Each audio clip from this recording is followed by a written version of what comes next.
Allow me to now bring in John Mark. John Mark, by virtue of being with Genesys, you also have such a great global exposure to some of the world's best case studies in terms of transitioning to digital.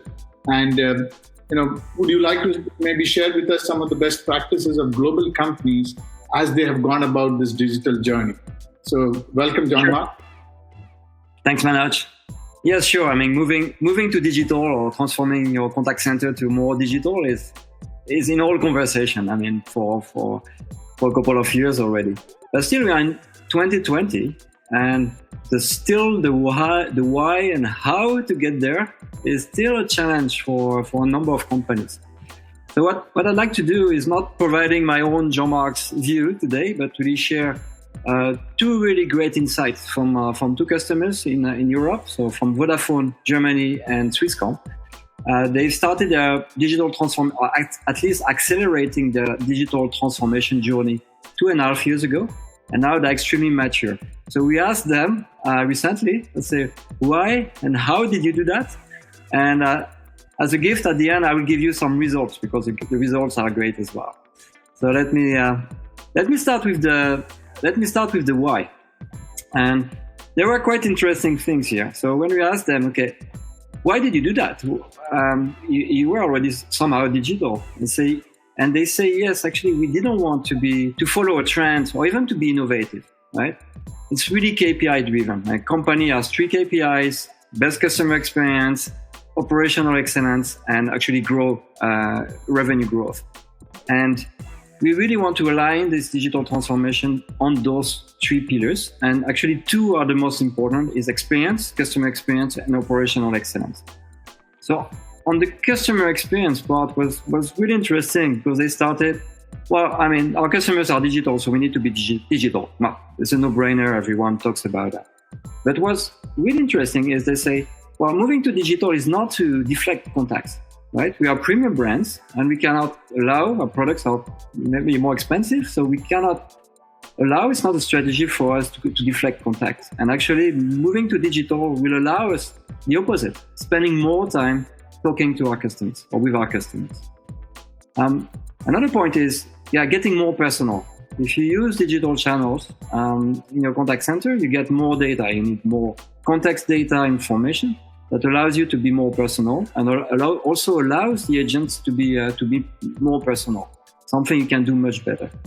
So they define I like that because it's very simple, like API, and stick to it. It's the quality, so the customer experience on digital needs to be the same as voice. So not higher, but definitely not lower.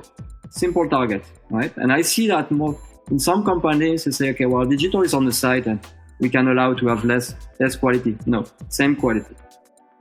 But of course, when you need to deliver a better customer experience and also deliver on the company's strategy to be more efficient, right? You also need to look at this operational excellence pillar.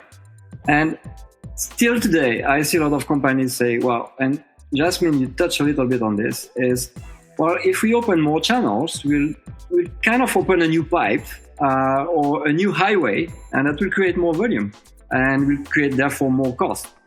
So this is not really what we want to do, and definitely not in these times. So what they've done is they were extremely clear from the beginning, is that this incremental volume of traffic is not purely incremental. There will be a switch from traditional channels like voice to digital. But doing that, when you move to digital, it's much easier to automate than voice. So actually, you will bring much higher efficiencies doing that. So again, very simple KPIs is the FCR will be higher. So they defined from the start is higher because you get more data when you interact with someone on digital channels, more context. So you can achieve more FCR. Vodafone, they call it a CSR, it's like a cross-channel service resolution rate. It's interesting.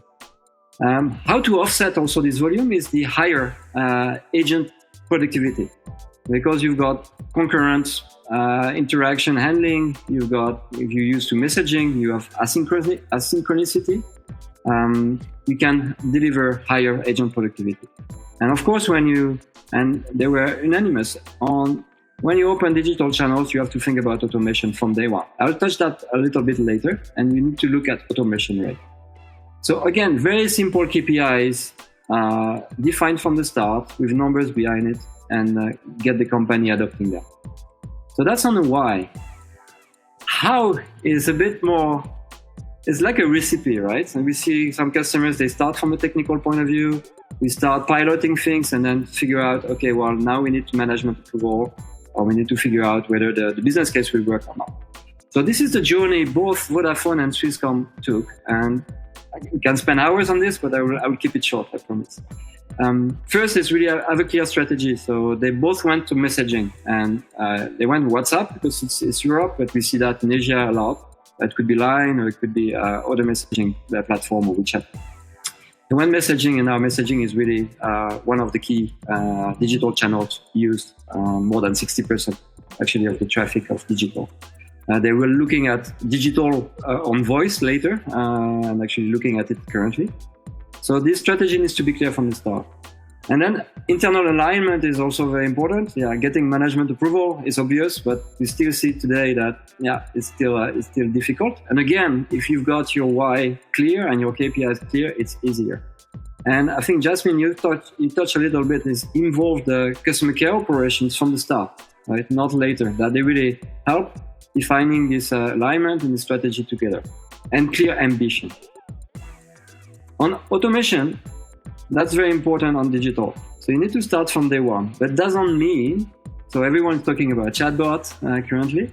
Swisscom, for example, they started to say, okay, well, we are not ready yet to embrace chatbot in that full extent, but we need from day one, we need a routing bot. So just a bot that will actually take the intent, what do you want, and we'll pass on this interaction to a live agent.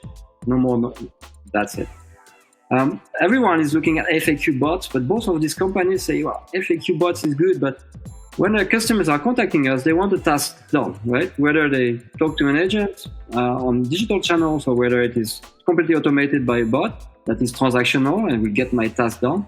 FAQ is nice, but it's a bit more or less pushback. It's a bit of a strategy of actually containing the contacts.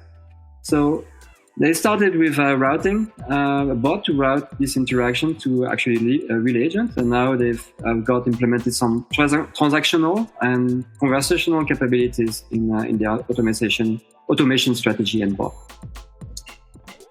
And next point is I've grouped them together is the entry points and communication plan. So you need to be absolutely clear what are the entry points. So where customers are coming on messaging. So if you look at Vodafone, WhatsApp is advertised everywhere, on invoices, on contact us, on the website, in the mobile app. Even if you call, when you call and the contact center is busy, there will be a prompt telling, okay, well, actually, you can continue. We know that you are using this messaging, this WhatsApp, for example, and we can continue that conversation on if you want to. 6% of their contacts are actually switch from the IVR to digital channels. Be clear always. I mean, the chatbots and the conversational AI capabilities are improving, but really be clear that, okay, well, we want you to have the task done, and we'll transfer this interaction to agent when required and if required. No worries about that. We'll touch it maybe later in that conversation in some questions is the agile journey. Do we know when we start? They started 2.5 years ago, accelerating the journey. And do they know exactly where they will be today? No. So you have to think up front is, do I have the right architecture that I can grow? The channels may change over time, right? And they may consolidate, and they will consolidate, I guess, in the future. What to do with automation, and it's not something you do and it's done, it's something you continuously do. So they had to create an agile team setup. Now at Vodafone, there are about 40 driving digital transformation in the contact center, a team of 40 really driving that strategy. And the performance analytics as well is always important, it's a no-brainer. But getting the KPI set earlier, as we've seen before, but also a mean to monitor them, right? That's your best ally always, to prove that you're doing right or to adjust if you're not going the right direction. It's always obvious, but always forgotten in that journey, and I've seen that before in my previous life. So on the last part, I'd like to show you some results because they're actually fantastic. in terms of adoption, between 10 and 15% of all the contacts are now digital for these two companies. 10-15%, right?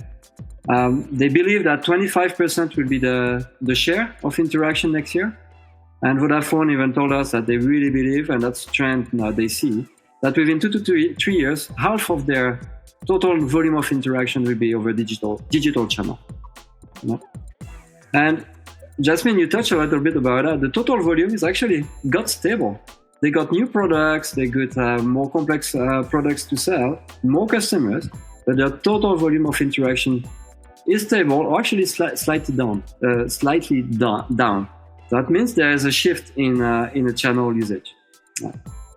And in terms of agents, because I've got that question, how many agents do I need on digital, or how many do I train? So currently they have more than 10% of agents that are trained. Actually, Vodafone has much more than that, and nearly 50% that are trained and ready to handle digital channels.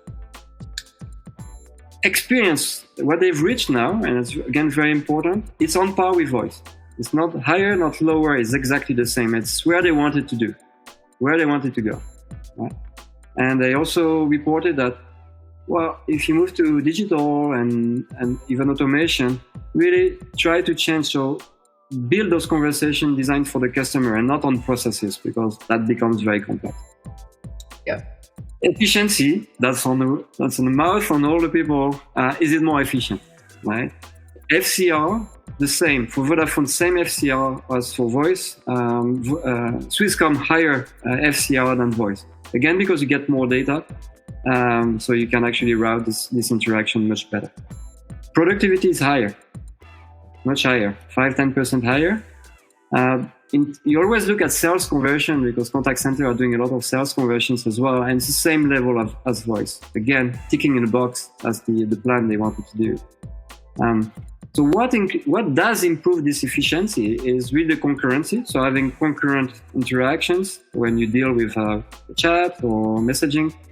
Asynchronous, and that is a game changer, actually, where people actually sending you a question, but they don't necessarily expect you to respond immediately.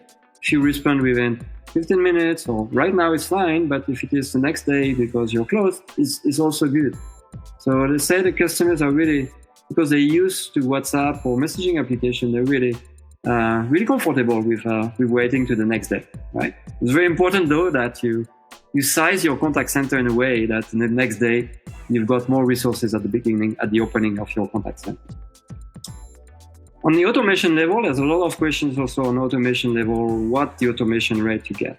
So here we've got between a bracket or range between 10%. So Swisscom is at 10% because they really started with more a bot that routes the interaction. And now they are improving this chatbot to actually do the task from end to end. Vodafone is at 44%. So 44% of all digital interactions are automated with the bot. And a fun fact as well is they said actually you need a chatbot not only to automate this interaction and to make them great, but also to curate those conversations, because they got, while you can send pictures and over messaging channels, they got people sending pictures of their dog and or themselves on holidays. So they really the bots is actually helping to curate and to clean a little bit this conversation where you don't need especially to respond. So those are great insight that we can discuss further in that conversation. Fantastic, Jean-Marc. I think the how, the why, and the results incredible.